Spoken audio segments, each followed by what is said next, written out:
નમસ્કાર દોસ્તો, સુપરફાસ્ટ તાજા સમાચારમાં તમારું સ્વાગત છે। દેશ, દુનિયા અને ગુજરાતના તાજા, મોટા અને સૌથી મહત્વપૂર્ણ સમાચાર જાણીએ તે પહેલા તમે ચેનલમાં નવા હોય તો ચેનલને જરૂરથી સબસ્ક્રાઇબ કરીને વિડીયોને લાઇક કરી દેજો। સૌથી પહેલા દોસ્તો આપણે વાત કરીએ તો બોટાદથી ક્રાંતિની મશાલ સળગી છે। જી હા દોસ્તો, બોટાદ ખાતે યોજાયેલ ખેડૂત મહાપંચાયતમાં રાજુ કરપડા પહોંચ્યા હતા તો તેમણે ભાજપ સરકાર તેમજ ગુજરાત પોલીસને આડે હાથે પણ લીધી હતી અને કહ્યું કે અમે જગતના તાત છીએ, તો અમે સંયમ રાખીને બેઠા છીએ, તો અમે શાંતિ રાખીને પણ બેઠા છીએ, તો કોઈ એમ સમજતું હોય કે પોલીસ દંડા મારે મહાપંચાયત થવા નહીં દઈએ એવું ભ્રષ્ટ ભાજપ સમજતી હતી, તો પણ લોકોએ પણ આજે ગઈકાલે બતાડી દીધું કે અડધી મિનિટમાં જ 2000 કરતાં વધારે લોકો એકઠા થયા અને બોટાદથી ક્રાંતિની મશાલ સળગી છે। તો દોસ્તો બીજા સૌથી મોટા સમાચાર સામે આવ્યા છે। બોટાદનો કડદાનો વિવાદ બન્યો હિંસક। જી હા દોસ્તો, બોટાદ એપીએમસીમાં કપાસની ખરીદીમાં ગેરકાયદેસર કડદાના વિવાદ હિંસક સ્વરૂપ ધારણ કર્યું હતું, તો ખેડૂત નેતા રાજુ કરપડા દ્વારા આયોજિત મહાપંચાયતને રોકવા પોલીસ હળદર ગામ ખાતે પહોંચી અને ત્યારે ટોળાએ પથ્થરમારો કર્યો અને પોલીસની કારોને પણ ઉથલાવી હતી, તો પરિસ્થિતિને નિયંત્રણમાં લેવા પોલીસે ટીયર ગેસ પણ છેલ્લે છોડ્યા હતા। તો હવે રાજુ કરપડાએ કહ્યું છે કે અમુક લોકો મોઢે રૂમાલ બાંધીને સિવિલ ડ્રેસમાં આવ્યા હતા અને તેમણે પથ્થરમારો પણ કર્યો હતો। તો દોસ્તો ત્યાર પછી આગળ વધુ એક સૌથી મોટા સમાચાર મળ્યા છે। 2027માં આમ આદમીની સરકાર બનશે અને પોલીસ ખાતું ચેન્જ થઈ જશે। જી હા દોસ્તો, બોટાદમાં ખેડૂત આંદોલનના કિસાન મહાપંચાયતમાં ભાગ લેવા જતા ઈસુદાન ગઢવી, સાગર રબાઈ સહિતના ઘણા બધા નેતાઓ અનેક જુદી જુદી જગ્યા ખાતેથી પોલીસે અટકાયત કરી છે, તો આ દરમિયાન ઉગ્ર બોલાચાલી પણ થઈ અને ઈસુદાન ગઢવીએ કહ્યું કે 2027ની ચૂંટણી પછી અમારી સરકાર બનશે અને આખી ગુજરાતની પોલીસને ચેન્જ થઈ જશે।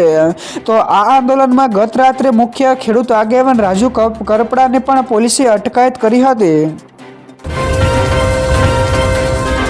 તો દોસ્તો બીજા સૌથી અગત્યના સમાચાર સામે આવ્યા છે। જામનગરમાં પણ ખેડૂતોનો ડુંગળી ફેંકીને વિરોધ નોંધાયો। જી હા દોસ્તો, ધુતારપુર ગામની ચોકડીએ કૃષિ મંત્રી રાઘવજીભાઈ પટેલના મત વિસ્તારના 19 આસપાસના ગામોના ખેડૂતોએ ડુંગળીના પોષણક્ષમ ભાવની માંગણી સાથે વિરોધ પ્રદર્શન કર્યું હતું, તો રસ્તા ઉપર ડુંગળી ફેંકીને નેતાઓએ રોષ વ્યક્ત કર્યો હતો અને હાલ એક મણનો ભાવ ₹20 થી 150 સુધી મળે છે, જે ઉત્પાદન ખર્ચ કરતાં પણ ઓછો છે।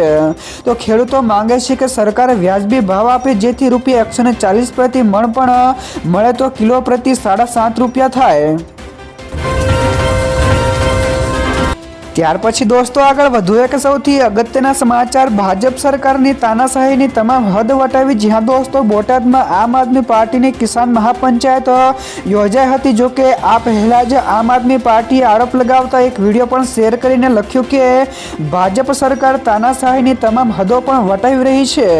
તો બોટાદમાં આમ આદમી પાર્ટીની કિસાન મહાપંચાયત ન થાય તે માટે ભાજપે પોલીસને આગળ કરીને આમ આદમી પાર્ટીના નેતાઓની અટકાયત કરી હતી અને બોટાદને તેમજ માર્કેટિંગ યાર્ડોને એક ફરતે કિલ્લાબંધી પણ કરી હતી, તો આ સિવાય તેમને ડિટેન પણ કર્યા હતા।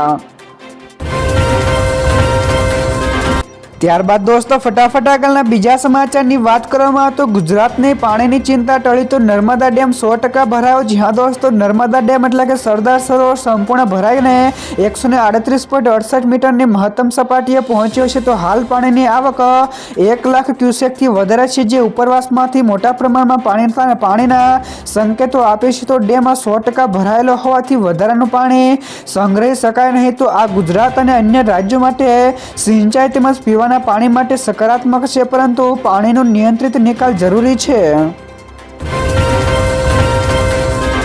તો દોસ્તો બીજા સૌથી મહત્વપૂર્ણ સમાચાર સામે આવ્યા છે। રાજ્યમાં શિયાળાનું ધીમે ધીમે આગમન થયું। જી હા દોસ્તો, રાજ્યમાં શિયાળાનું ધીમે ધીમે આગમન થઈ રહ્યું છે, જેમાં મહત્તમ તાપમાન 34 અને 35 ડિગ્રી છે, જ્યારે લઘુત્તમ તાપમાન 20 ડિગ્રીથી નીચે રહેશે।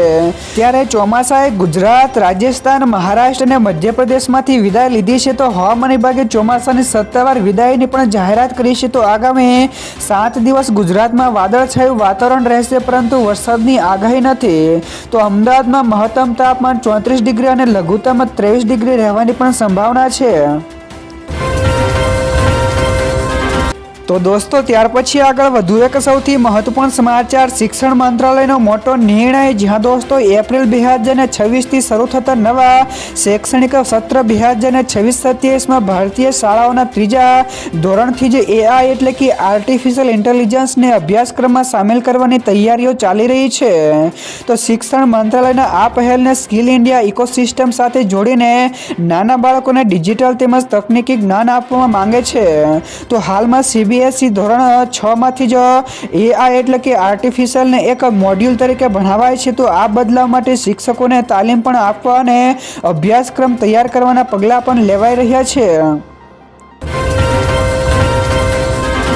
ત્યાર પછી દોસ્તો આ સિવાયના બીજા સમાચારની ઝડપથી વાત કરવામાં તો ખેડૂતોને 42,000 કરોડની દિવાળીની મોટી ભેટ, જ્યાં દોસ્તો PM મોદીએ ભારતીય કૃષિ સંશોધન સંસ્થા ખાતેથી આશરે ₹42,000 કરોડની યોજનાઓનો શુભારંભ કર્યો છે. તો જેમાં ₹24,000 કરોડની PM ધન ધાન્ય કૃષિ યોજના તેમજ ₹11,440 કરોડના પલ્સના ઉત્પાદકતા મિશનનો સમાવેશ થાય છે.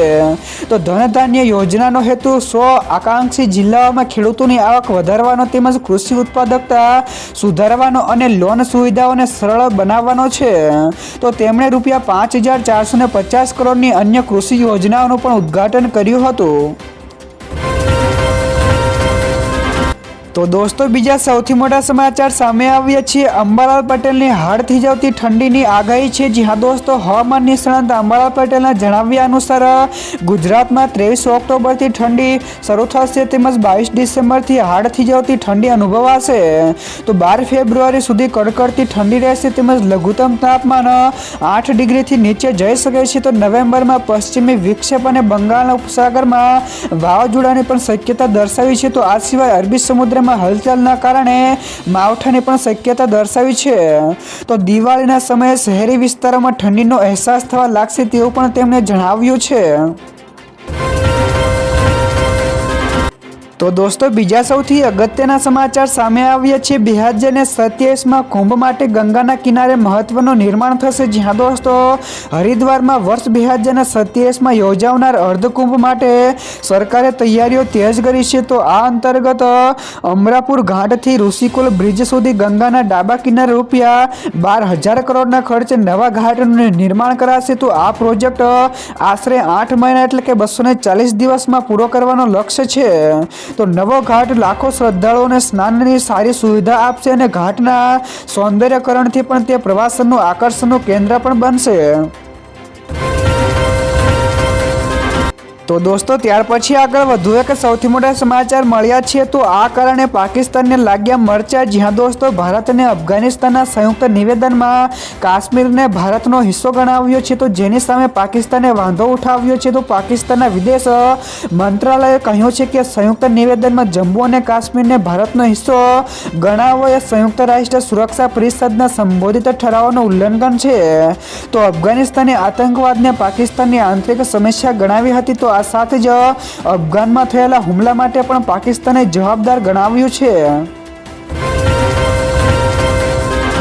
ત્યાર પછી દોસ્તો આગળ વધુ એક સૌથી અગત્યના સમાચાર. આ રાજ્યોમાં ચોમાસાની વિદાય. જ્યાં દોસ્તો ગુજરાત, મધ્યપ્રદેશ, ઉત્તર પ્રદેશ, મહારાષ્ટ્રના કેટલાક ભાગોમાંથી ચોમાસાએ વિદાય માટે પરિસ્થિતિઓ અનુકૂળ છે. તો લક્ષદ્વીપમાં હળવો જ્યારે અંદમાન નિકોબારમાં મધ્યમ વરસાદની શક્યતા છે. તો આ સિવાય આસામ, મેઘાલય, દરિયાકાંઠાના કર્ણાટક, કેરળ, માહે, નાગાલેન્ડ, મણિપુર, મિઝોરમ, ત્રિપુરા, રાયસીમા તેમજ દક્ષિણ આંતરિક કર્ણાટક, તમિલનાડુ, પુડુચેરી તેમજ કરાઈકલમાં ભારે વરસાદની આગાહી કરવામાં આવી છે.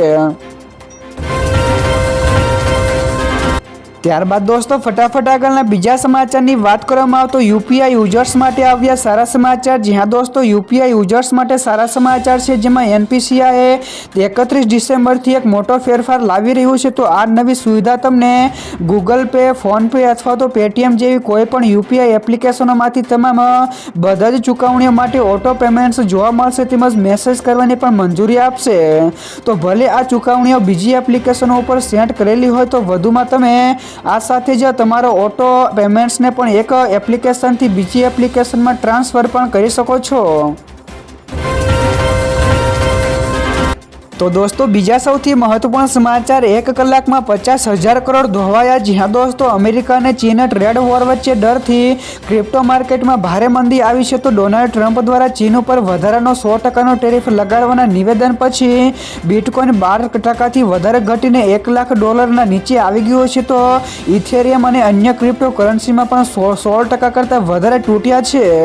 તો 1 કલાકમાં રોકાણકારોને $6 અબજ એટલે કે રૂપિયા 50,000 કરોડનું નુકસાન થયું છે. તો ટ્રેડ વોર અને ટેરિફના વધારાથી સંસ્થાકીય તેમજ રિટેલ રોકાણકારો પણ પૈસા કાઢી રહ્યા છે.